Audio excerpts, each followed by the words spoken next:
ከታሪክ መዝገብ ታሪክ የሰው ልጅ ከምንጩ እንዲገናኝ ካለፈው የአባቶቹ ስህተት እንዲማር አባቶቹ በደረሱበት ላይ ጨምሮ የራሱን ታሪክ አድምቆ እንዲጽፍ የሚያስችል ታላቅ መሳሪያው ነው።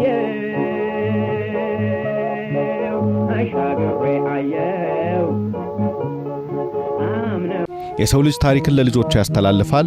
አዲሱ ትውልድም ከቀደመው ታሪክ ሊማር ይተጋል። በቤተ ክርስቲያን ውስጥም ታሪክ የታሪኩ ዋና ባለቤት ድጋፍ ታክሎበት ከጥንት እስከ ዛሬ እየተላለፈ አስተምህሮን እያስጠበቀ አገልጋዮቹን እያጀገነ የደከሙትን እያበረታ የሳቱትን እየመለሰ ዘልቋል።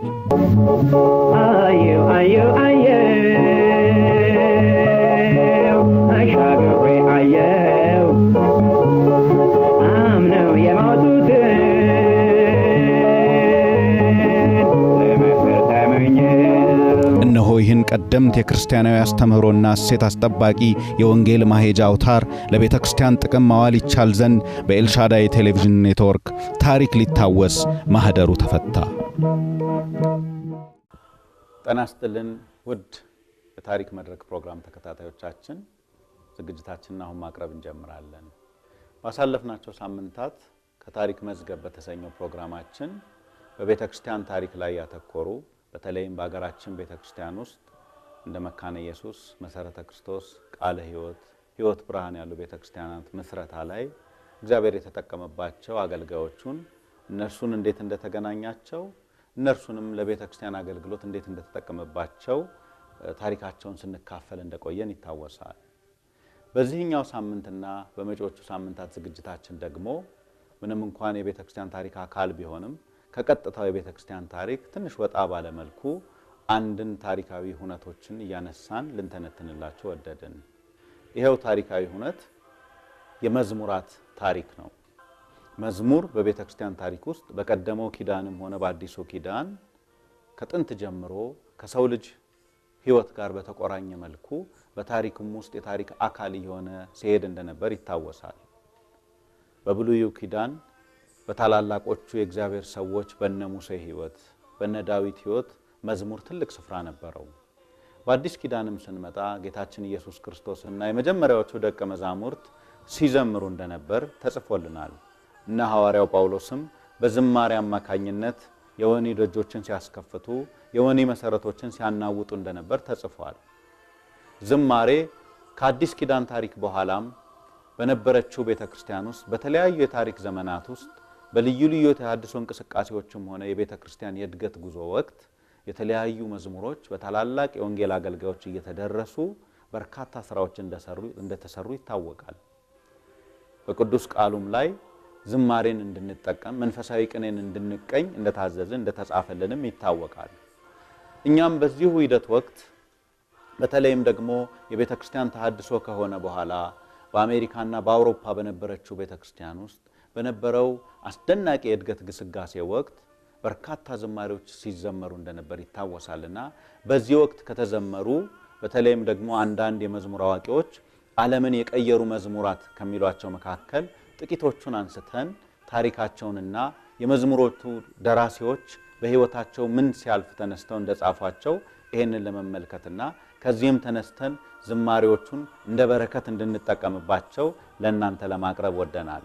እንደምትወዱት ዝግጅታችንን እንተማመናለን።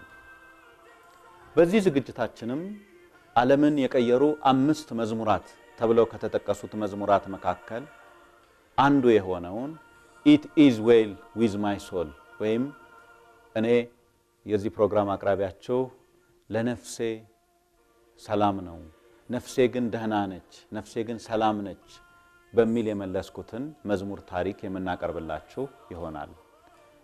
መልካም ቆይታ ከዝግጅታችን ጋር።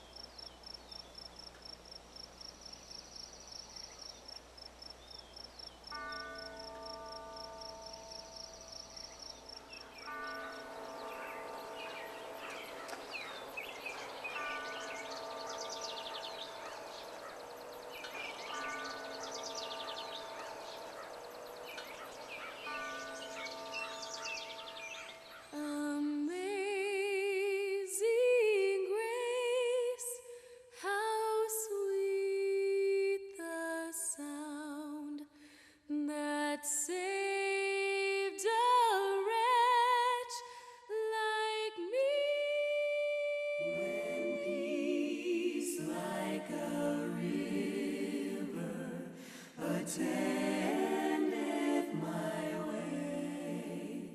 When sorrows like sea billows roll, then sings my soul, my Savior God, to thee.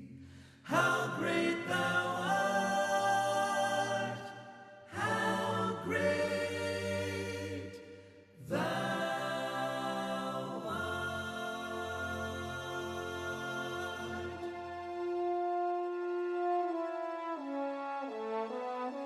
ውድ ተመልካቾቻችን ባሳለፍናቸው ሳምንታት በልዩ ልዩ ዝግጅቶች በአገራችን ያሉ ልዩ ልዩ ቤተክርስቲያናት እንዴት እንደተተከሉ በእነዚህ የቤተክርስቲያን ተከላ ወቅት ደግሞ እግዚአብሔር የተጠቀመባቸው አገልጋዮቹ እግዚአብሔር የተጠቀመባቸው ልጆቹ ምን ሚና እንደነበራቸው እነርሱን እንዴት እንደተገናኛቸው ብሎም እንዴት ለቤተክርስቲያን በረከት እንዲሆኑ እንዳስቻላቸው ስንተርክላችሁ መቆየታችን ይታወሳል።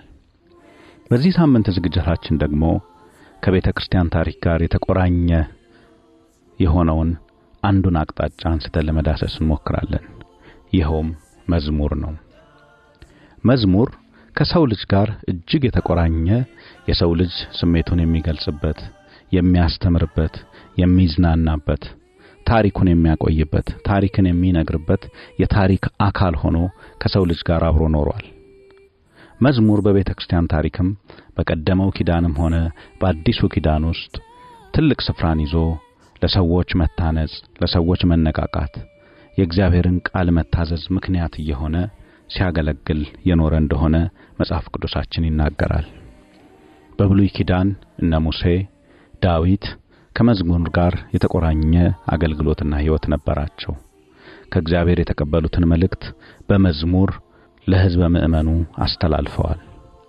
ዳዊት ሕይወቱን ሙሉ በዝማሬ ራሱን ሲገልጽ፣ ትምህርቱን ሲያስተላልፍ፣ ለቤተ መቅደሱ ሳይቀር ለእስራኤል ሕዝብ ሳይቀር ከእግዚአብሔር የተቀበለውን የክህነት አገልግሎት እንደሚገባ በመዝሙር እንዲተላለፍ ሲያስተምር እንደነበር ይታወሳል። በአዲስ ኪዳንም ስንመጣ ጌታችን ኢየሱስ ክርስቶስም ሆነ የአዲስ ኪዳኑ የመጀመሪያ ደቀ መዛሙርት ዝማሬን ሲጠቀሙበት እንደነበር በቃሉ ተጽፏል። እነ ሐዋርያው ጳውሎስም በእስር ቤት ሳይቀር በዝማሬ በመጠቀም የእስር ቤት ደጆች እንዲከፈቱ፣ የወህኒ መሰረቶች እንዲናወጡ ምክንያት ሆነዋል። መዝሙር የአዲስ ኪዳንም ሆነ የብሉይ ኪዳን ታሪክ አካል ነው። የእግዚአብሔር ቃልም ክርስቲያኖች ሁሉ እንድንዘምር፣ በመንፈሳዊ ቅኔ እርስ በርሳችን እንድንነጋገር ያዘናል። መዝሙር ከአዲስ ኪዳን በኋላ ባለችው ቤተክርስቲያን ታሪክ ውስጥም በየዘመናቱ ለሚነሱ ተሐድሶች፣ በየዘመናቱ በቤተክርስቲያን ውስጥ ለሚካሄዱ እንቅስቃሴዎች እንደ አንድ ማሳያ፣ እንደ አንድ የእድገት መገለጫ የሆነ በየዘመናቱ አስደናቂ የዝማሬ ፍራዎች እየተሰሩ በእነዚሁ ታሪኮች አማካኝነት ሲገለጹ እንደነበር ይታወሳል። በኢትዮጵያ ኦርቶዶክስ ተዋሕዶ ቤተክርስቲያን ታሪክ የማህሌት ያሬድ የሙዚቃ ስልቶች፣ የዝማሬ አካሄዶች፣ ዝማሬዎች፣ ሽብሸባዎች የቤተክርስቲያኒቱ ታሪክ አካል ሆነው እንደዘለቁ ይታወሳል። እንዲሁም ደግሞ በአገራችን የወንጌላውያን አማኝ ቤተክርስቲያናት መካከልም እንዲሁ ከሚስዮናውያንም የተቀበልናቸውም ሆነ በባህላዊ መልኩ በየአማኙ ማህበረሰብ ዘንድ እየፈለቁ ሲዘመሩ የነበሩ በርካታ ዝማሬዎች የቤተክርስቲያን ታሪክ አካል ሆነው መቆየታቸው ይታወሳል። በዚሁ ሳምንት ዝግጅታችን ደግሞ በተከታታይ ሳምንታት መዝሙር እንዴት የቤተክርስቲያን ታሪክ አካል እንደሆነ ብቻ ሳይሆን ልዩ ልዩ ዝማሬዎች እንዴት አስደናቂ በሆነ ታሪክ መደረስ እንደቻሉ ደግሞ እናተትላቸዋለን። በተለይም ደግሞ በምዕራባዊው ዓለም የቤተክርስቲያን መነቃቃት ከሆነበት ጊዜ አንስቶ በተለያዩ አጋጣሚዎች ከነ ማርቲን ሉተር ጀምሮ በርካታ የቤተክርስቲያን አገልጋዮች ልዩ ልዩ ዝማሬዎችን ጽፈዋል። አንዳንድ አስደናቂ ዝማሬዎችም በአስደናቂ የወንጌል ሂደት በአስደናቂ የታሪክ ሁነት አጋጣሚዎች ተደርሰዋል። ከዛም የተነሳ ደግሞ አስደናቂ ተቀባይነትን አግኝተው በብዙ ቋንቋዎች እየተተረጎሙ ለብዙዎች በረከት መሆን ችለዋል። እኛም ከነዚሁ በዓለም ላይ የገነነ ስፍራ ካገኙ 5 የእንግሊዘኛ መዝሙራት መካከል በየሳምንቱ አንዳንዱን እያነሳን የመዝሙሮቹን ደራሲያን ታሪክና መዝሙሮቹ እንዴት እንደተደረሱ እንተርክላቸዋለን። They are the classic hymns of worship and praise. ዓለምን የለወጡ 5 መዝሙራት። ሙዚቃ ብቻውን የራሱን ቋንቋ ይናገራል፣ የእግዚአብሔርን ነገር ይተርካል። በዓመታት መካከል መዝሙራት የእግዚአብሔርን ሥራ ተርከዋል። መዝሙራት ብዙዎችን ወደ እግዚአብሔር ሐሳብ ጠርተዋል። አሁን የምናነሳላችሁ እነዚህ 5 መዝሙራትም በዓመታትና በታሪክ መካከል አስደናቂ መልእክቶችን በማስተላለፋቸው ይታወቃሉ። እነዚህ መዝሙራት እንዴት ተጻፉ የሚለው ግን እስከ ዛሬም ድረስ ምስጢር ሆኖ ዘልቋል። ስለሆነም የእነዚህም መዝሙራት አስደናቂ ትርጉም እንደሚገባ ለመጨበጥ ይቻል ዘንድ መዝሙራቱ እንዴት ተጻፉ የሚለውን ወደ ኋላ ሄዶ የተጻፉበትን አካሄድ፣ የባለታሪኮቹን የደራሲያኑን የሕይወት ገጠመኝ ማውሳቱ እጅግ መዝሙራቱን ለመረዳት ይጠቅማል። እነዚህ መዝሙራት መካከል አንዱ ከነዚህ ዓለምን ከለወጡ መዝሙራት መካከል አንዱ It is well with my soul የተሰኘው ነው። ነፍሴ ግን ሰላም ነች፣ ነፍሴ ግን ደህና ነች እንደማለት ነው። እንደ ወንዝ የሆነ ሰላም ነፍሴን ሲያጥለቀልቃት፣ እንደ ባህር የሆነ ሐዘን ከስር ሲገላበጥ፣ እጣዬ ምንም ይሁን አንተ ግን እንዲህ ማለት አስተምረኸኛል። ነፍሴ ግን ደህና ነች፣ ነፍሴ ግን ሰላም ነች፣ ነፍሴ ግን ደህና ነች፣ ነፍሴ ግን ሰላም ነች።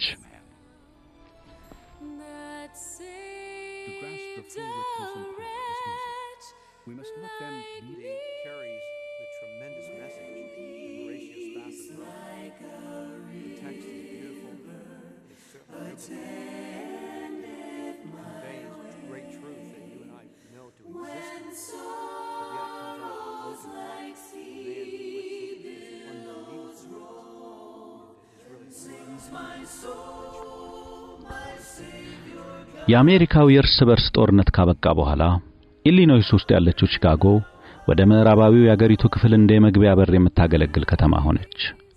ቢዝነሶችና ልዩ ልዩ የንግድ ተቋማት በሚቺጋን ሐይቅ ዳርቻዎች በምትገኘው ከተማ ውስጥ በፍጥነት ተስፋፉ። የከተማይቱ የሕዝብ ብዛትም ከ10 ዓመታት ባነሰ ጊዜ ውስጥ በአንድ ጊዜ ከ3 እጥፍ በላይ አደገ። እንዲሁም የባቡር መስመሮች ከከተማይቱ በብዙ አቅጣጫ ተዘረጉ። አህጉሪቱን ከጫፍ ጫፍ የሚያቋርጠው መስመርም በከተማይቱ መሃል አቋርጦ ይሄድ ነበር። ከተማይቱን ለማዘመን የሚወጣ ወጪም ምንም ስህተት አልባ ሆኖ ነበር። ከተማይቱ እያደገች ስትሄድም ከየትኛውም የአገሪቱ ክፍል መጥተው ለእድገቷ አስተዋጽኦ ለሚያበረክቱ በሯን ሁሉ ክፍት አደረገች። ከነዚሁ በከተማይቱ እድገት ከተሳቡት የንግድ ሰዎች መካከልም አንዱ ሆራሺዮ ስፓፎርድ ነበር። ሆራሺዮ ስፓፎርድ በርግጥ በመጀመሪያ ከኒውዮርክ ነበር የመጣው። እናም አመጣጡ በተሳካ መንገድና ጥሩ ምርጫ አድርጎ ነበር። በርግጥ እርሱ ጠበቃና የንግድ ሰው ነበር። እንዲሁም በበርካታ የንግድ ስራዎች ማለትም እንደ የቤቶች ግንባታ፣ ሪል ስቴት ውስጥ መሳተፍ፣ ልዩ ልዩ ንብረት እየገዙ የመሸጥ አይነት ስራዎችን መስራት ብቃት ያለውና በሳል ዕውቀት ያለው ሰው ነበር። እናም በፍጥነት ብዙ ትርፍ ማግኘት የቻለ ሰው ነበር። ስፓፎርድ እንደተባለው ቺካጎ ከመጣ በኋላ ባለጸጋ መሆን ቢችልም ነገር ግን ያገኘው ቁሳዊ ሀብት እርሱ ካለው እውነተኛ ሰማያዊ ብልጽግና ጋር ሲነጻጸር ሽራፊ እንኳን እንደማይሆን የተረዳ ነበር። ስለሆነም ያለው ሐቀኛ ማንነትና በእውነት የጸኑ ተግባራቶቹ ባቻዎቹ ዘንድ የላቀ ከበሬታን አተረፉለት።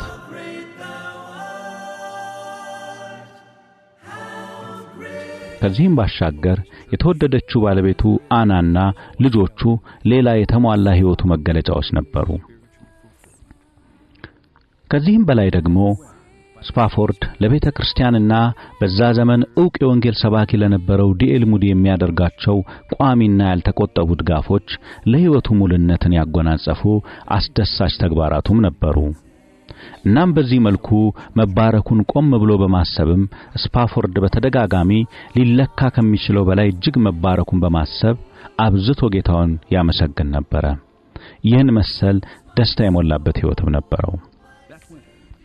ከዚያም በ1871 ዓመተ ምህረት መጀመሪያ ላይ ይሄ በብዙ መደነቆች የተሞላ የደስታና የብልጽግና ሕይወት በፍጥነትና በተከታታይ በሚደርሱ አሳዛኝ ሁነቶች ቁልቁል ይተረተር ጀመር። በዛ ክረምት የሆራሺዮና የአና የመጨረሻ ወንድ ልጅ በከባድ ትኩሳት በሽታ ተያዘን፣ በድንገትም ሞተ። ቤተሰቡ ይህንን ሐዘን ገና በማገገም ላይ ባለበት ቀጣይ ወር ላይም ሌላ እጅግ አሳዛኝ ውድመት ተከሰተ። በ24 ሰዓታት ውስጥ የአብዛኛው የቺካጎ መሃል ከተማ አካባቢና ሰሜናዊ የመኖሪያ መንደሮች በእሳት ተቃጠሉ። አብዛኞቹም ሙሉ ለሙሉ ወደሙ። 300 ሰዎች ሲሞቱ 98000 ሰዎች በአንድ ቀን ቤት አልባ ሆኑ።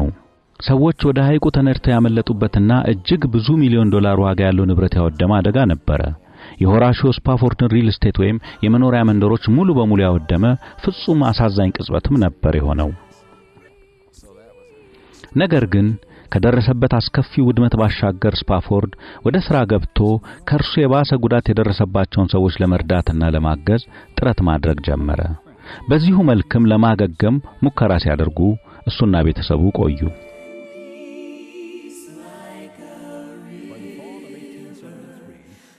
ይኸው አሳዛኝ ሁኔታ ካለፈ ጥቂት ቆይቶም የቺካጎ ውድመትን ለማስተካከልና የመልሶ መቋቋም ግንባታዎች አከናውኖ ለመጨረስ ገና ዓመታት እንደሚያስፈልጉ እየታወቀ እያለ በ1873 ዓመተ ምህረት በጋ ላይ የሆራሺዮ ስፓፎርድ ወዳጅ የሆነው ዲኤል ሙዲ የወንጌል አገልግሎቱን በእንግሊዝ አገር ለመቀጠል ወሰነ።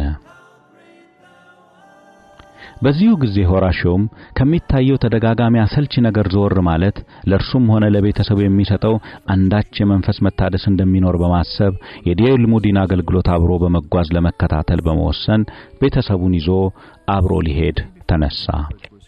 ስለሆነም ወደ እንግሊዝ ለመሄድ የቢል ደሃርቭ የተሰኘች በዘመኑ በዓለም ላይ ከነበሩ የመጓጓዣ አማራጮች መካከል እጅግ ምቹ የሆነች የፈረንሳይ መርከብ ለመሳፈር የ6 ሰው ቦታ ያዘ። ሆኖም ጉዞው ሊደረግ ጥቂት ጊዜ ሲቀር ሆራሺዮ በእሳት አደጋው ከወደሙ ንብረቶቹ ጋር በተያያዘ ሊፈጽመው የሚገባው የቢዝነስ ምክክር እንዳለበትና ለዛ ጉዳይ በቶሎ እንደሚፈለግ የሚገልጽ መልእክት ደረሰው።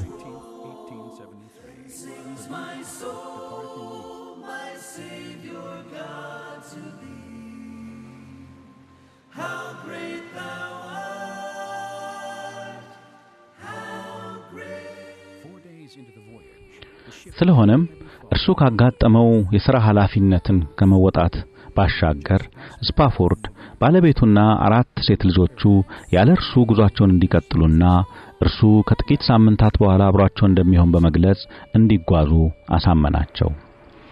በህዳር 10 1873 ዓመተ ምህረትም ቢል ደሃርቭ ወደ እንግሊዝ ለመጓዝ ከኒውዮርክ ወደብ ተነሳች። ከ4 ቀናት ጉዞ በኋላም መርከቢቱ በሰሜናዊው አትላንቲክ እየተጓዘች እያለ ከባድ ጭጋግ አጋጠማት። ልክ እኩለ ሌሊት እንዳለፈም ህዳር 14 ቀን 1873 ዓመተ ምህረት ላይ ከብረት ከተሰራ የእንግሊዝ የመጠበቂያ መርከብ ጋር ተጋጨች። የቅንጦት መጓጓዣ የነበረችው መርከብም በ12 ደቂቃዎች ውስጥ ብቻ ሙሉ ለሙሉ ሰጠመች። ከዚያም የስፓፎርድን 4 ሴቶች ልጆች ጨምሮ 226 ተሳፋሪዎችን ባህሩ አጣቸው።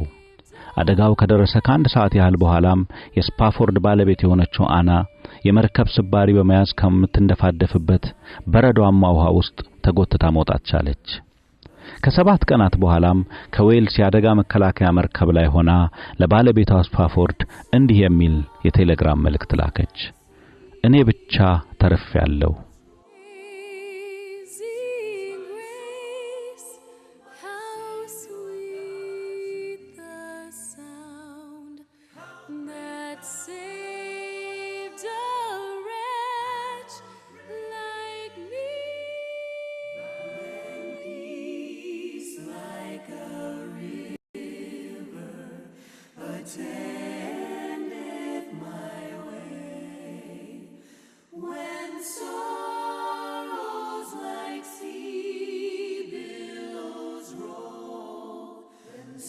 My soul, my Savior God, to thee.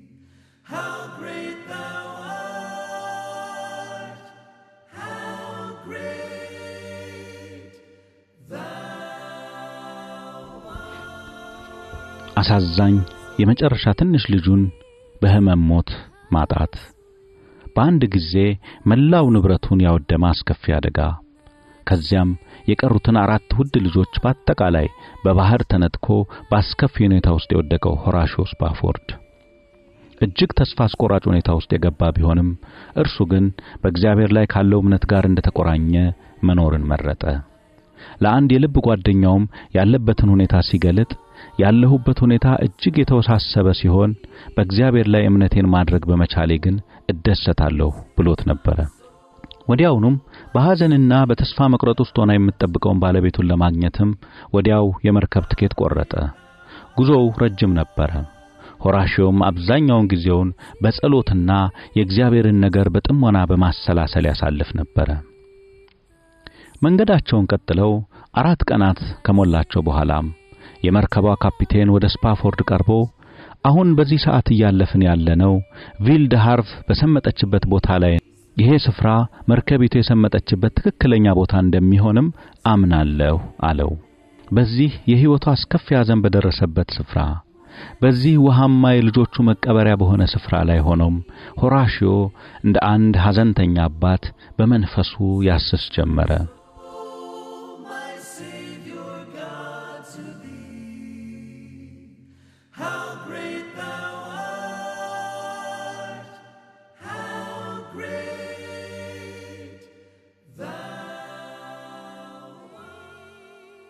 በዚህ ቅጽበት እርግጠኛ ነኝ ልክ እርሱ እንደነበረበት ባለው ሁኔታ ውስጥ ያለፈውን ኢዮብን በትዝታ እንደሚያስብ። ኢዮብ ያሉትን ልጆች በሙሉ በአንድ ጊዜ ያጣበት ሁኔታ በእርሱም ሕይወት እንደዛው ሆኖ ነበር። ነገሩ ካለፈ በኋላ ከዚህ በፊት ገብቶበት በማያውቀው ጥልቅ ስሜት ውስጥ ገብቶ እንደነበር ተናግሯል።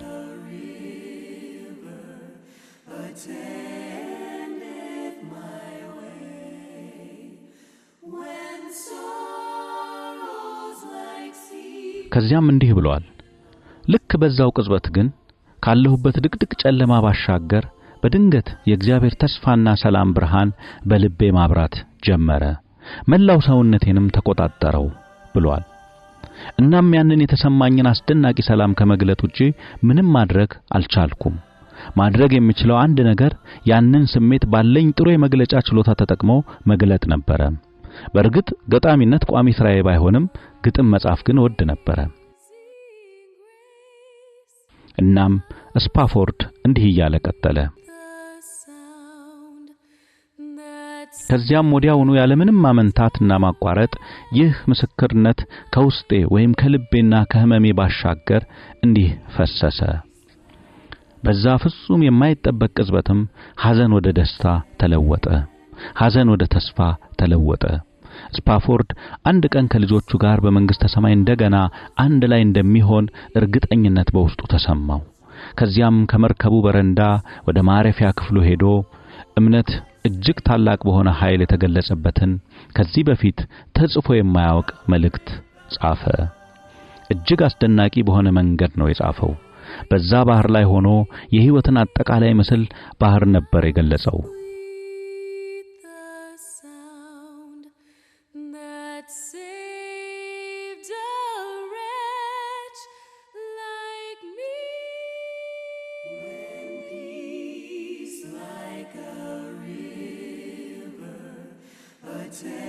እጅግ አስደናቂ በሆነ መንገድ ነበር የጻፈው።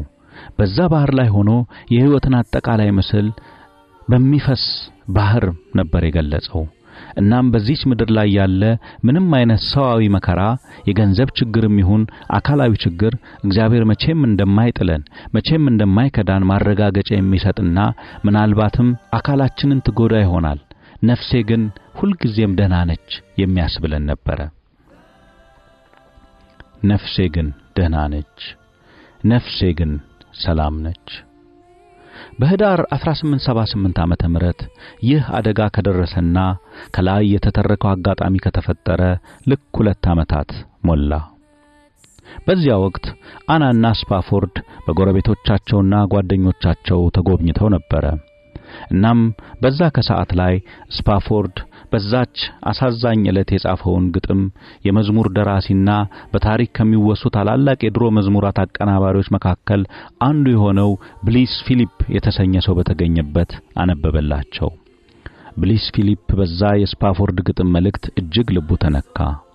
ወዲያውኑም ወደ ፒያኖው ሄዶ በመቀመጥ በቅጽበት በዘመናት መካከል ከታዩ እጅግ ድንቅ ዜማዎች መካከል አንዱ የሆነውን ደረሰ። ይሄም እጅግ የሰመሩ ቃላትና አስደናቂ ሙዚቃ የጋብቻ ውህደት ሆነ። በዚህም በጣም ጠቃሚ ሆነው ለዓለም መጽናኛና መበረታቻ የሆነ አስደናቂ መዝሙር ተወለደ።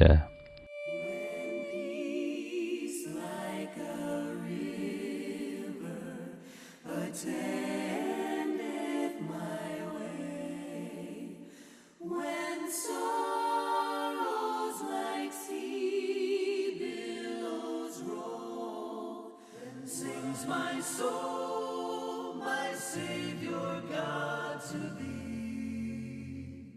How great thou art, how great. ተመልካቾቻችን እንግዲህ it is well ወይም ለነፍሴ ሰላም ነው ነፍሴ ግን ደህና ነች የሚለው ዝማሬ እንዴት እንደተደረሰ የመዝሙሩ ደራሲና የዜማው አቀናባሪ ሰዎች እንዴት ይሄንን አጋጣሚ ተጠቅመው ይሄንን አስደናቂ መዝሙር በዓለም ላይ ከሰባ በሚበልጡ ቋንቋዎች የተተረጎመው መዝሙር እንዴት ለኛ ማቅረብ እንደቻሉ የቤተክርስቲያን አዕማድ ዝማሬዎች የተባለውን ዝማሬ እንዴት ማዘጋጀት እንደቻሉ የተመለከታችሁ ይመስለናል። እኛም እንግዲህ ይህን ፕሮግራም ዝግጅታችንን ስንጨርስ ይህንኑ መዝሙር በተለይም የዝማሬን አቅም የተረዱትና በዓለማችን ላይ ታላቅ ወንጌላዊ ተብሎ ስማቸው አሁን ድረስ የሚጠቀሰው በቅርቡ ያለፉት ዶክተር ቢሊ ግርሃም በተለያዩ ኮንፈረንሶቻቸው ላይ ዝማሬን ሲጠቀሙ እንደቆዩ ይታወሳልና ይህንኑ ዝማሬም በራሳቸው ኮንፈረንሶች ላይ ሲጠቀሙበት ከቆዩ በኋላ ሲያገለግሉ የነበሩ ታላላቅ ዘማሪያን በራሳቸው በቢሊ ግርሃም የአገልጋዮች ማሰልጠኛ ማዕከል ውስጥ ይሄን መዝሙር ሲዘምሩ ያለውን ዝማሬ አቅርበንላችሁ ፕሮግራማችንን እናጠናቀቃለን። መልካም ቆይታ ከዝማሬው ጋር።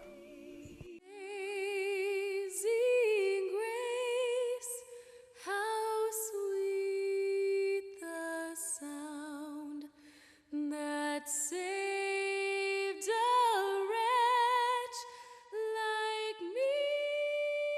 When peace like a river attendeth my way, when sorrows like sea billows roll.